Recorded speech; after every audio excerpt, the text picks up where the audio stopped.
คลิปนี้ได้รับการว่าจ้างจากทหารเก่าให้มาติดตั้งโซลาร์เซลล์ที่เซฟเฮาส์ที่ใช้ในการซ่อนตัวและวางแผนเดิมใช้โซลาร์เซลล์ชุดโคตรเล็กที่พลังงานไม่เพียงพอในการใช้วางแผนตอนกลางคืนและหมดสิทธิ์ที่จะชาร์จมือถือไปเลยผมรับเงินไป 3,000 บาทเพื่อจะโซลาร์เซลล์แบบเซฟคอร์สประหยัดแต่แรงๆเริ่มจากแผงโซลาร์เซลล์ 80 วัตต์ 1,500 บาทอินเวอร์เตอร์แปลงไฟ 220 โวลต์ 350 บาทคอนโทรลชาร์จ PWM 30 แอมป์ 250 บาทแบตเตอรี่มือ 2 60 แอมป์ 900 บาทเอามาเติมน้ำกันแล้วกระตุ้นได้ 80% งบหมด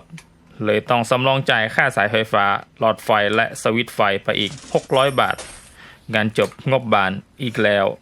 ติดตั้งแบบง่ายๆประหยัดเซฟคอร์สใช้เฉพาะอันที่จำเป็นนะครับ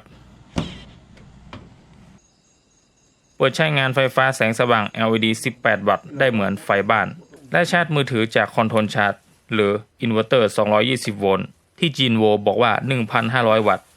แต่จริงน่าจะ 150 วัตต์ซึ่งมันก็เพียงพอสำหรับชาร์จไฟหัวได้สบายจบงานได้เพิ่มอีก 1,000 หักค่าแรง 400 จบเท่าทุน